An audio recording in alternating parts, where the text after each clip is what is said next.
The 9-year-old daughter eagerly looked forward to her mother attending her art performance. Evelyn, however, coldly pushed her daughter away. It's just a stupid performance, isn't it? Simon has something that needs to be dealt with. I'll come back after I handle it. Watching my daughter's tears of grievance roll down her cheeks, my heart twisted like a knife. We've been married for 10 years, yet Evelyn has always been running to another man's home, and that man is even her foster brother. She says Simon has just returned to the country, knows no one, and is raising his child alone, so he needs her care, and so she has been a mother to someone else's child for 9 years, while ignoring our own biological daughter. When Evelyn once again abandoned me and our daughter for Simon, we decided we would never forgive her again. Chapter 1. When Evelyn once again walked out of the house without looking back in front of me and Lily, my heart completely fell into the abyss. This time, too, it was for her foster brother Simon. She mercilessly abandoned this family. Before leaving, she threw out a sentence, "Take good care of Lily. As soon as I'm done with Simon's matters, I'll be back."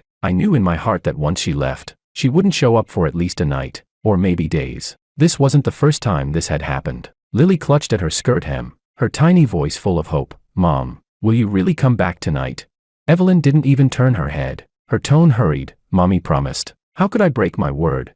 But ever since Lily was born, she hasn't been there for a single important moment of our child's growth. I remember. At first, my marriage with Evelyn Lynn began as a business alliance between the Lynn family and mine, but we did have a 2-year relationship foundation. Right after our marriage, she was gentle and caring toward me. However, since Simon moved into the Lynn household, everything changed. Evelyn drifted farther and farther away from me, putting all her attention on Simon. She acted like she was handling state affairs, coming home absurdly late, especially when she found out she was pregnant. She didn't seem to look forward to the child at all. After Lily was born, I devoted myself to taking care of her and Evelyn. I was afraid Lily's crying at night would disturb Evelyn's rest, so I took Lily to sleep in the next room. But not long after giving birth, she left our still nursing daughter to go to Simon. Over these married years, I've been fighting in the business world while taking care of everything at home, being both father and mother. Yet Evelyn ignored my efforts and our child's needs, focusing solely on her foster brother. Now the house has once again become a cold, empty shell. Even for our daughter's once-a-year performance, she chose to be absent. Seeing Lily's eyes turning red, her small face holding back disappointment, my hand trembled uncontrollably as I pulled out my phone and dialed Evelyn's number. This was my last attempt to awaken the faintest trace of maternal love in her, to salvage this hollow marriage. "Evelyn, Lily's performance is about to start. Can you come back now? She really wants you to see it." On the other end of the line came her impatient voice. In the background, I could vaguely hear Simon and his daughter laughing and playing. "Benjamin, how many times have I told you? Simon needs me more. Is it easy for him to raise a child alone? Lily is just being childish. You're an adult, don't you know priorities? What's so important about a silly school performance? Just have the nanny record a video. Stop bothering me." The call ended with a harsh click. Holding the phone to my ear, I felt my heart completely die. This wasn't the first time she had abandoned us for Simon without hesitation. All these years, Evelyn's name in this home has been more like a cold, lifeless label, suppressing the surging emotions. I, as usual, took Lily alone to the performance. After it ended, while scrolling on my phone, I accidentally saw Simon's latest post. The photo showed him and his daughter, with Evelyn standing behind them tenderly, the three of them like a happy little family. Simon's little girl was holding a limited edition princess doll. It was the very gift Lily had been dreaming of, the reward Evelyn had long promised to give her after her performance. Just yesterday, Lily had quietly told me that Mommy had promised her this gift. "Daddy, doesn't Mommy love me? Why is she always away from home and giving the gift she promised me to someone else?" Seeing the photo, the tears Lily had just held back in public finally burst out. Watching my daughter cry in grievance felt like being cut with a blunt knife. "Lily, let's not have this Mommy anymore, okay?" Lily nodded hard and threw herself into my arms. "She always lies to Daddy and makes Daddy unhappy. Lily doesn't want a mommy like that."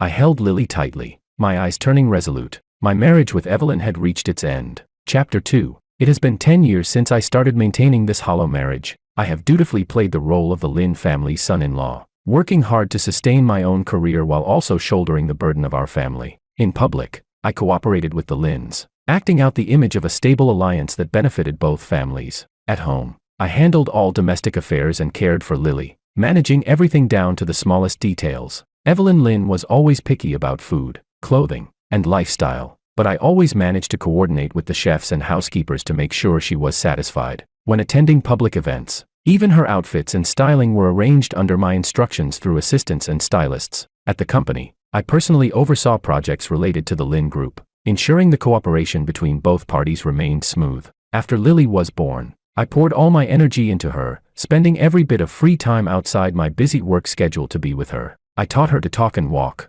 took her to and from school, and attended every single one of her performances. But Evelyn, she was always absent when Lily and I needed her most. She repeatedly brought up Simon's single father situation, asking me to be understanding of his hardships. Thanks to her, over these years, I've lived more like a single father than Simon himself. I have a wife in name, but it's no different from having none. Over time, even Lily stopped asking pitifully as she used to, "Daddy, when will mommy come home?"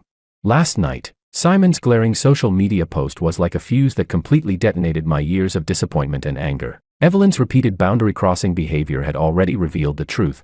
This marriage was nothing more than a cover for her secrets. But I didn't show any emotion. The next morning, I sent Lily to school as usual, then went to my company. During the morning meeting, while listening to department reports, another thought was tightening like a wire in my mind. A new project had just launched. It required my full focus. But before that, I had to deal with the mess at home. Just as I was discussing project details with the team leader, Evelyn burst into the office. Her face carried disdain as she demanded, "Benjamin, what do you mean by this? My assistant told me you're filing for divorce."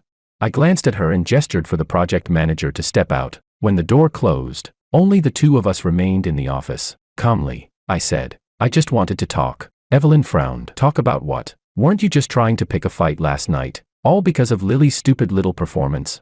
The casual tone she used when mentioning Lily sent a wave of disgust through me. "You think I want to end this marriage just because of a performance?" I stubbed out my cigarette, my voice turning cold. "Evelyn, do you really think I don't know what you've been doing all these years?" Evelyn's expression faltered slightly but quickly returned to calm. "What nonsense are you talking about? What could I possibly have done? At most, I've just been helping Simon watch his child occasionally. Do you have to make such a big deal out of it?" Her face looked tired, the dark circles under her eyes almost making her seem like a caring sister exhausted from helping her foster brother. If it weren't for Simon's post last night, if I hadn't already decided to start investigating, maybe I would still be deceived by her. Just like before, Simon's child is Simon's responsibility. When he's sick, there are hospitals. If he needs help, he has nannies and his own family. My voice was steady. "So why is it that every time Simon needs something, he only ever calls you, and you're always at his beck and call?" Evelyn's face stiffened. She forced a faint smile. "All right, stop being so sarcastic. I know you're just upset that I haven't been around much lately. I'll pay more attention from now on. Next month is our wedding anniversary. I'll book your favorite restaurant. I'll make it up to you and Lily. Okay?" She tried to deflect the issue with another empty promise. I didn't respond, only stared at her. After a few seconds, I said evenly, "Evelyn, I've been hearing your promises for 10 years. They're all bullshit." I picked up my phone and made a call. Notify the HR and legal departments, start a full financial and personnel background investigation on several Lin Group subsidiaries immediately. Evelyn froze completely, her face turning pale. What are you doing?" Her voice rose several octaves. Watching her panic, I felt nothing much. "Since this is ending, everything should be made clear. The money and favors the Lin family has taken from me over the years, it's time to settle those accounts." Evelyn lost control, screaming, "Benjamin, don't be crazy. I won't agree to a divorce. You'll destroy the Lin family with this." I leaned back in my chair, my expression cold. "That's your family's problem. Now, please leave. I don't have time to waste on this." Evelyn opened her mouth as if to argue further, but I was done listening. I picked up a file and started reading, completely ignoring her, furious at my indifference. Evelyn turned and slammed the door behind her. Looking at the closed door, I rubbed my temples and called out to my assistant, "Have someone keep an eye on Evelyn and Simon." Chapter 3. Evelyn's obsessive concern for Simon went far beyond what could be considered normal, especially the way she doted on Simon's child. It was disturbing. Her half-hearted excuses, helping my foster brother, taking care of his child, could never justify that near-pathological level of devotion. These oddities were like sharp fragments lodged in my heart, stabbing there for 10 long years. I had long suspected something wasn't right, but since Lily was still young, I didn't dare confront the truth that might be hiding beneath the surface. I couldn't gamble with the possibility that my daughter would have to face a broken home too soon because of my decision. Yet each time Evelyn broke her promise to Lily, watching my little girl hold back her tears in disappointment,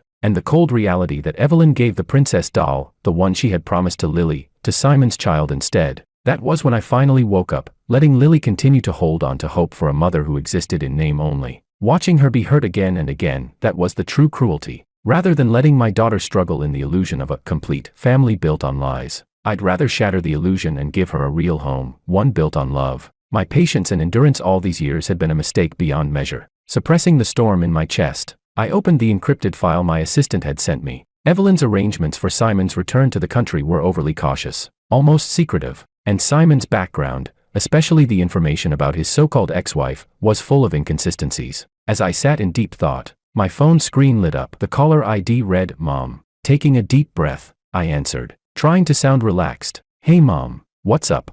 My mother's gentle voice came through the line. "Son, I watched Lily's performance video last night. She was wonderful. You've worked so hard, taking care of her all by yourself again." Her warm words filled my heart with a quiet comfort. My parents had always been my strongest support. "Mom, there's something I need to tell you." I paused, my tone turning firm. "I've decided to divorce Evelyn." There was a brief silence. Then a trace of concern entered her voice. "Have you thought it through? You've held on alone all these years. It hasn't been easy." "What about the Lynn family? What did they say?"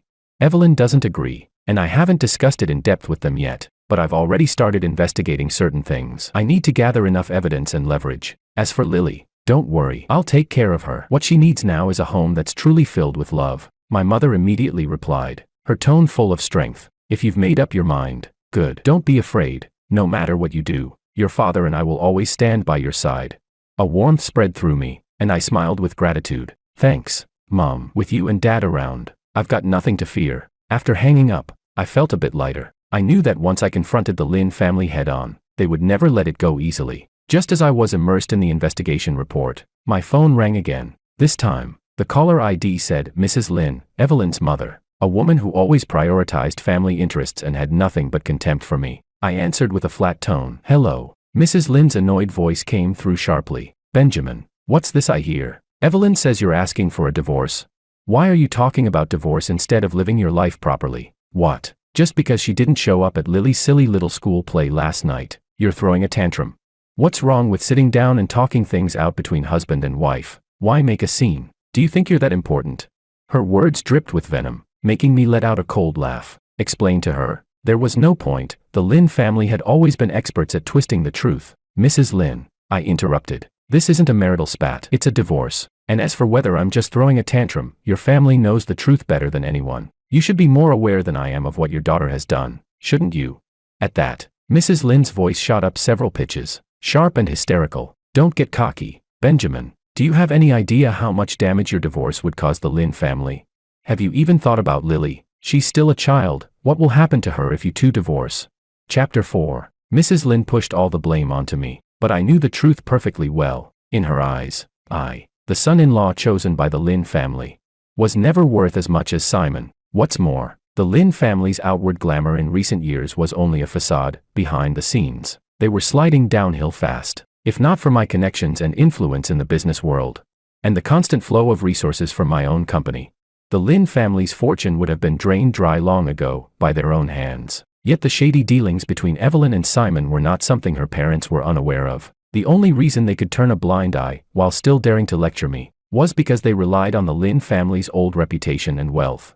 And because they thought having Lily tied me down, that they could control me easily through her. Their plan was obvious. As long as Lily existed, I'd be forced to swallow my pride for her sake. That way, they could keep treating me like their personal cash machine. So even when I mentioned divorce, Mrs. Lynn was still confident I would back down, that I would compromise for Lily. Mrs. Lynn spoke with her usual arrogance. "All right, Benjamin, I know you're upset. You're young and full of temper. That's understandable. Yes, Evelyn may have done some wrong things, but I'll talk to her. I'll make sure she takes you and Lily out for a little trip to relax. Don't blow a small issue out of proportion." A bitter, mocking laugh rose in my chest. At that moment, Mr. Lynn took over the call, his tone full of false fatherly concern. "Benjamin, you're a good man, capable, hard-working. You've done a lot for our Lynn family over the years. We all see that. But you know, in marriage, both sides need to be understanding. Evelyn takes care of Simon more because he's her brother. You should try to understand her too. After all, we're all family. Why make things so extreme?"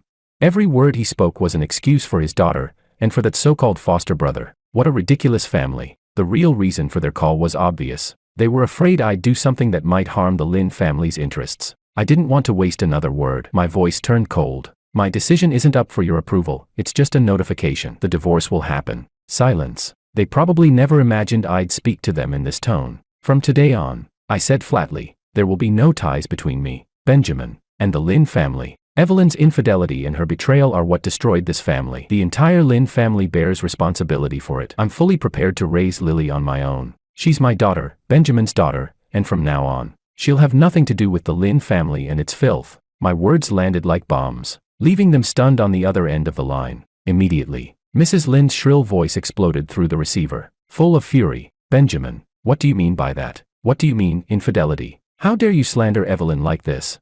She treated you so well. And you ungrateful bastard, now you're calling her names. All she ever did was take care of her foster brother. Instead of being understanding, you're divorcing her. You're selfish and cruel. Do you want to destroy the Lynn family?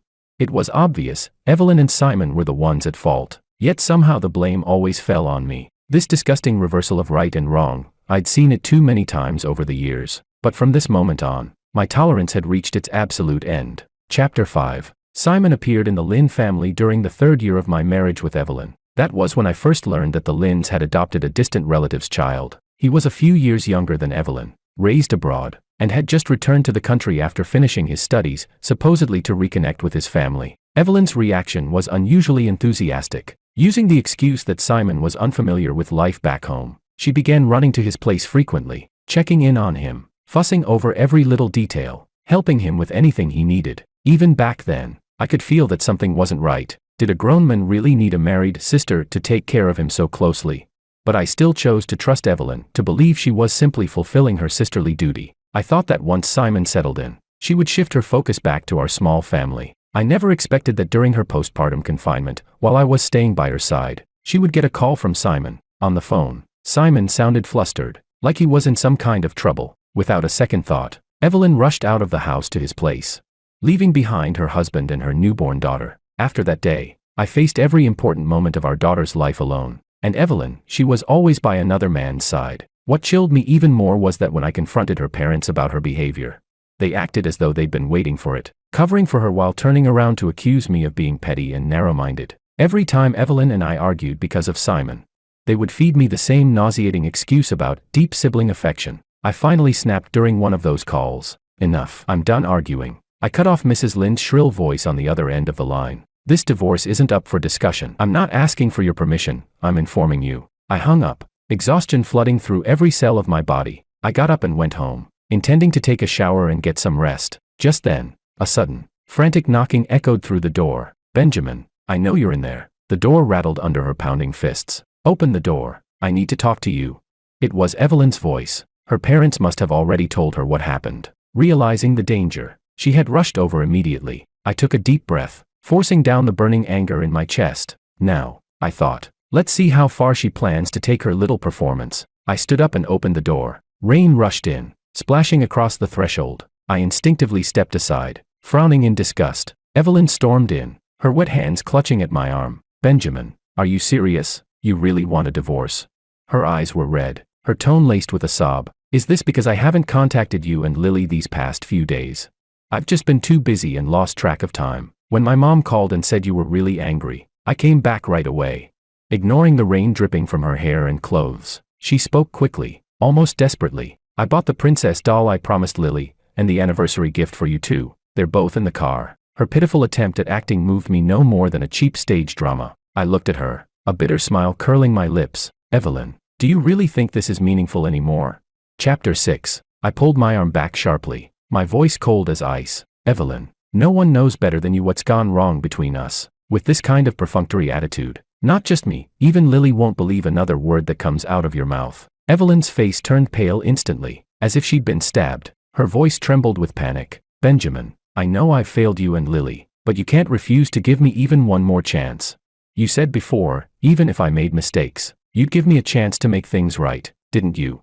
Have you forgotten our promises from back then? Please, I'm begging you this time. Okay. How ironic. She was the one who trampled those promises into the dirt. And now I was the one being accused of being unreasonable.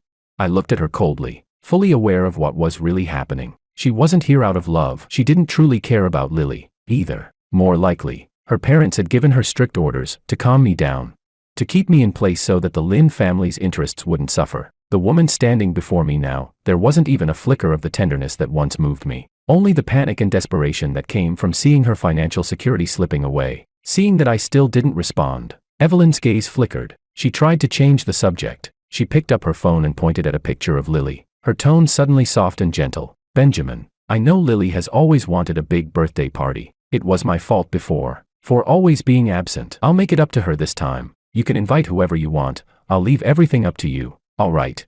She kept talking, as if rehearsing a script. I know I've neglected you both before. From now on, I'll listen to you in everything. I'll focus on the family and stay out of company affairs. You and Lily will always come first. Listening to her hollow promises, my heart sank even deeper. Everything she was saying now, it was no different from the countless times I'd heard it over the past 10 years. Evelyn, don't take me for a fool. I cut her off coldly, my gaze sharp and unyielding. If you really wanted to make amends, why haven't you mentioned your dear foster brother, Simon? My words hit their mark, a flicker of panic flashed through her eyes. I pressed on. How exactly do you plan to handle your relationship with Simon? And what about his child? Are you really capable of cutting ties completely? Evelyn's eyes darted away, her voice unnaturally calm. He's just my foster brother. Before she could finish, the doorbell suddenly rang. Evelyn froze on instinct. A second later, her phone began to ring as well. I caught a glimpse of the caller ID, Simon. Evelyn's expression crumbled. She glanced at me nervously, fumbling to hang up the call. But just seconds later, the phone started ringing again. Everything became crystal clear in that moment. I let out a low, bitter laugh and stared straight at her. So this is your idea of making things right? You even told Simon where I live? Chapter 7. Simon must have something urgent if he's calling me this late. Evelyn saw the coldness in my face, and a flicker of panic crossed her eyes. But in the end, just like every other time before, she instinctively chose Simon. Outside, Simon stood in the rain, his face full of feigned anxiety. When he saw me, a flash of smugness flickered in his eyes, but he quickly masked it with pitiful weakness and turned to Evelyn. Evelyn, the baby suddenly has a high fever. She keeps crying for you. I really don't know what to do. Evelyn's tone softened with sympathy. Don't worry, I'll go check on her right away. From where she couldn't see, Simon threw me a look filled with open provocation. Then, as if suddenly remembering my presence, he continued in that deliberately helpless voice. I didn't want to disturb you too, but the baby's throat is hoarse from crying. She's so scared without her mommy. He deliberately emphasized the word mommy, his gaze sliding toward me again, full of malicious intent. Evelyn, completely blind to his act, looked at me with guilt and said softly, Benjamin, Simon soaked from the rain. Could you get him a towel or a coat? She was asking me, in my own house, to take care of Simon. I almost laughed from sheer disbelief and disgust. It wasn't until Evelyn caught the icy mockery in my eyes that she seemed to suddenly remember why she had come here in the first place. Simon then grabbed her wrist again. Evelyn, the baby's fever is really bad. I'm scared she won't make it through the night. Evelyn immediately panicked. All right, I'll go take care of her now. Simon, you've been out in the rain too long. Why don't you stay here tonight? Before I could respond, she turned to me, speaking with that self-righteous tone of hers. Benjamin, let him rest here for the night. I'll explain everything tomorrow. She expected me, her betrayed husband, to agree to let her suspected lover, the father of her supposed foster brother's child, spend the night in my house. This was my home. There was no way in hell I'd tolerate something so shameless. I didn't bother arguing. I simply called security. Within minutes, the guards arrived. Evelyn flinched, startled by the sudden commotion, and protectively stepped in front of Simon. Benjamin, what are you doing? Look at him, he's drenched. Can't you let him stay just one night? How can you be so heartless? I let out a cold laugh, standing off to the side and pointing toward them. Escort them both out. Evelyn's face twisted, turning pale and ugly. Simon's eyes darkened with a flash of hatred. Moments later, the security guards escorted the two of them out of the house. Silence fell over the villa once again, a suffocating, empty quiet. I stood alone by the doorway, rubbing my aching temples. Chapter 8. I finished handling my morning business as usual. Just as I was about to head out for lunch, a sudden commotion erupted outside my office. Before I could even react, Evelyn appeared at the doorway, holding a beautifully wrapped gift box. My secretary followed closely behind, looking apologetic. President, I'm sorry, Mrs. Lin insisted on coming in. We couldn't stop her. I frowned slightly and gestured for the secretary to leave. Evelyn had already stepped forward, holding the box out to me with a forced, gentle smile. Benjamin, she said sweetly, I came to discuss a few details about Lily's birthday party with you. I wanted to talk face to face. She mentioned Lily, but her tone was focused entirely on what she brought. This is what I owed Lily before, and also your anniversary gift. Please don't be angry anymore, okay? Her voice was syrupy soft, almost nauseatingly so. It was hard to believe this was the same woman who had stood outside my house crying just last night. Evelyn rarely came to my company, let alone set aside her Lin family heiress attitude to come play nice. She wasn't here because of guilt, she was here to stop the divorce. I said bluntly, Evelyn, this act is pointless. I didn't even reach for the gift box. Her smile froze on her face. Benjamin, why are you being so heartless? She said, her voice trembling with feigned grievance. I just want to make it up to you and Lily, to give Lily a proper birthday party. Is that really wrong?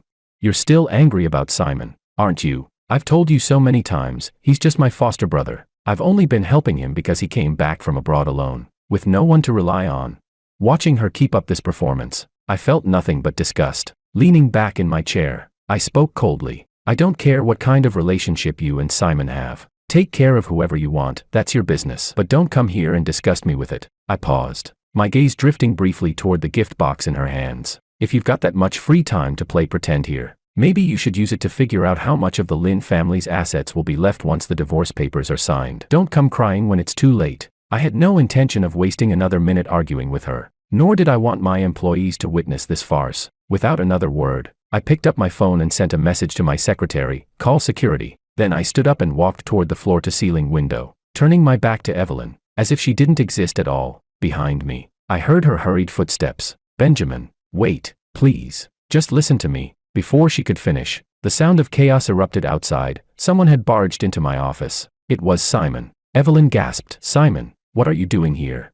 But Simon didn't even look at her. His pale face was twisted with fury as he glared directly at me. Benjamin, what the hell do you want? You have no right to control where Evelyn goes. Evelyn's expression changed instantly. She grabbed at his sleeve, trying to stop him. Simon, please don't say anything. But Simon ignored her. His eyes locked on me with pure hatred. You think you've won? Ah, if it weren't for me, the Lin family wouldn't have even noticed you. Evelyn's voice rose, pleading, almost in tears. Simon, stop it. This is between us.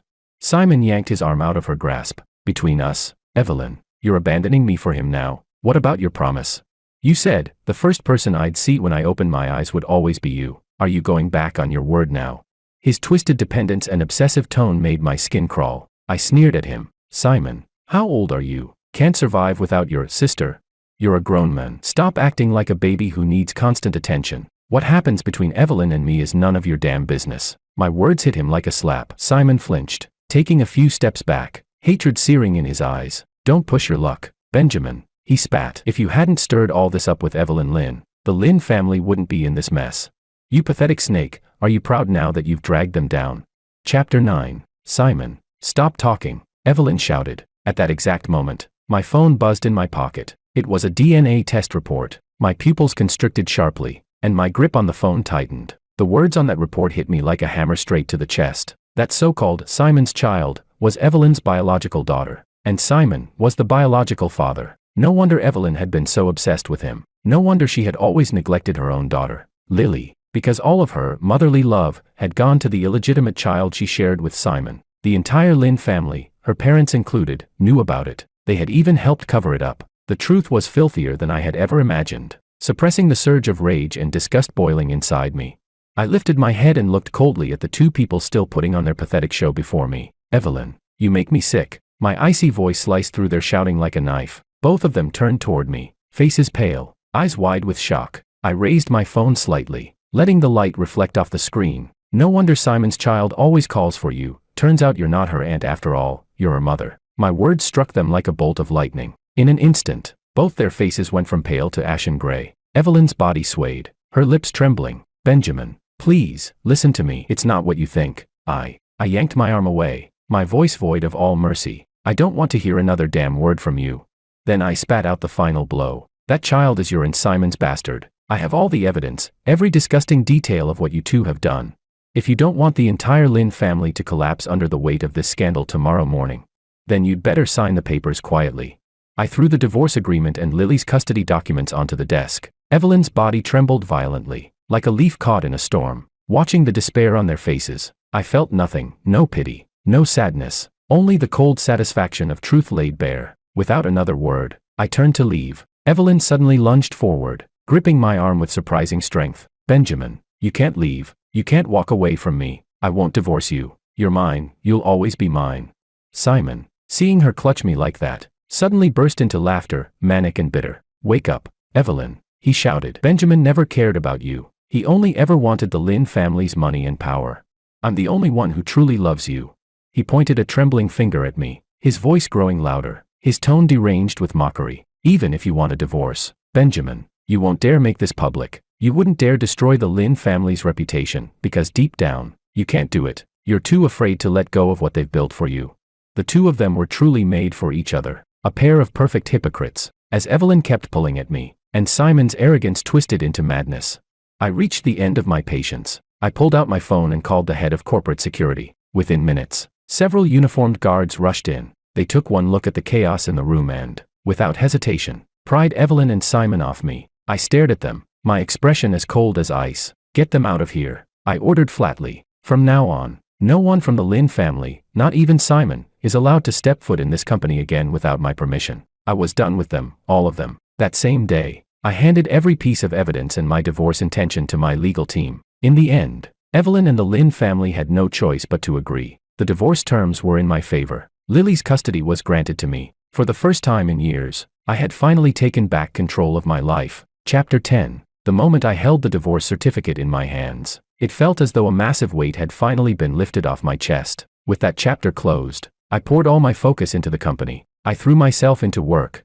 often skipping meals and losing track of time. Whenever I did take a breather, it was only to visit Lily or have dinner with my parents. Under their care and my companionship, Lily's smile slowly returned, bright and carefree again. But even iron eventually rusts. The endless hours and constant pressure began to take a toll on my body. One evening, after handling an urgent matter, I drove home as usual. Halfway there, a sudden, violent headache crashed over me like a wave. I had to pull the car over, beads of cold sweat dripping down my forehead. I tried to get out to catch my breath, fumbling for my phone to call my driver. But before I could finish dialing, my vision went dark. The next thing I knew, I was lying on a hospital bed. The pain had dulled, but it was still there, pulsing faintly behind my eyes. I rubbed the bruise on my arm from where I must have fallen and reached for the call button. When the door opened quietly, standing there was my old college classmate, Melissa. She was holding a small insulated lunch box, and when she saw me awake, she smiled with relief. Her smile was warm, like sunlight breaking through a winter morning. "Benjamin, finally, you scared me half to death."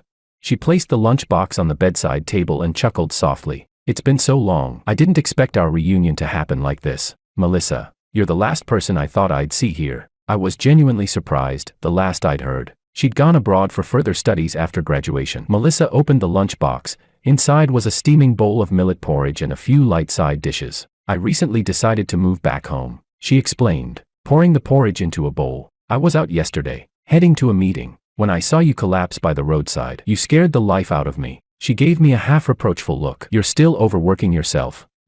That old stomach problem of yours hasn't gone away, has it?" She remembered that. My minor stomach issues from our college days, caused by late nights and too much coffee.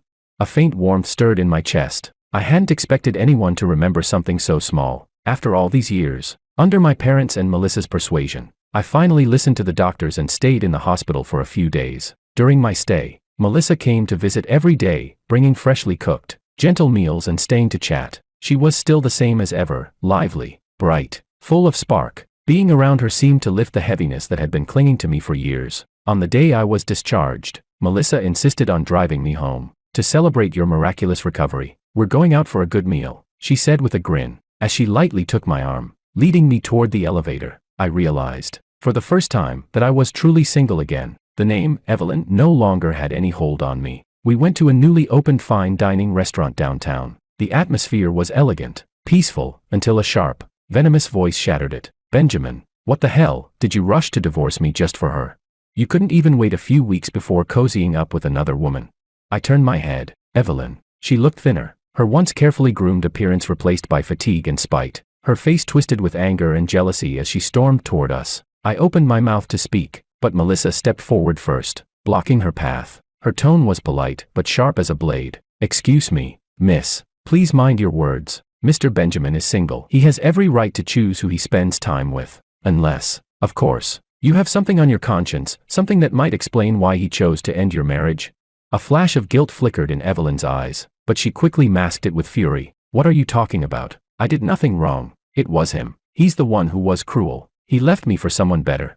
Melissa's smile never faltered, but her voice cooled a few degrees. Oh, is that so? Then perhaps you'd care to explain. Have you ever truly fulfilled your duties as a wife? Did you ever care for your daughter, Lily, the way a mother should? Or were you too busy caring for people and things that were never your responsibility? Her words were soft, but every syllable hit like a hammer. Even without naming Simon or the child, her implication was enough to make Evelyn's face drain of color. Evelyn's composure snapped. She lunged forward, screeching, "You filthy homewrecker, I'll tear your mouth apart."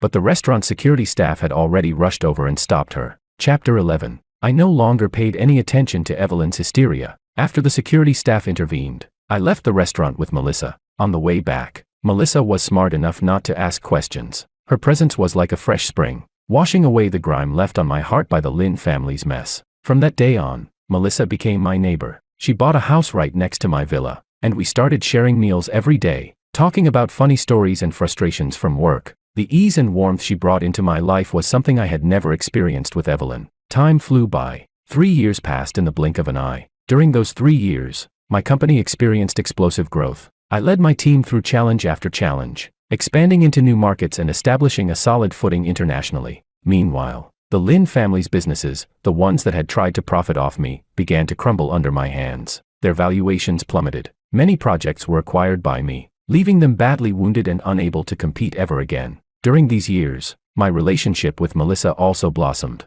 What began as mutual admiration turned into a true partnership. With the blessings of our families and friends, we held a simple yet heartfelt wedding. Lily, now a bright young girl with clear, sparkling eyes, smiled as she handed us our wedding rings. I drew a deep breath, my eyes damp. I was profoundly grateful that I hadn't kept struggling in Evelyn's swamp, grateful that I had stopped in time. For Lily, and for myself, I had fought for a new life, and now, both Lily and I were happy, truly happy. Not long after our marriage, Melissa became pregnant. I delegated most of my work to trusted deputies, cutting down on social obligations and spending more time with Melissa and Lily. I no longer avoided mentioning Evelyn and Simon because they had completely vanished from my world. Sometimes, I would still hear updates about them from my parents. The Lin family, having lost my connections and funding, was no longer the grand force it once pretended to be. The projects I had taken over had only accelerated their downfall. Evelyn and Simon eventually ended up together, but their life was now a far cry from the lavish days they once flaunted. I heard they quarreled constantly, about money, about blame. Things like, if it weren't for your stupid idea, the Lin family wouldn't have collapsed so quickly. If I were still Benjamin's wife, I'd have everything. And, you're one to talk. If you hadn't provoked Benjamin, if you weren't so useless you couldn't even handle him, would we be here now? When they tore each other apart, my name would sometimes come up, but never with longing, only with seething resentment. Mom, it's all in the past. Don't mention them anymore, I said with a smile, cutting my mother off. They had only themselves to blame for the life they were living now. My father emerged from the kitchen carrying a steaming dish of vinegar-braised fish. Dinner's ready.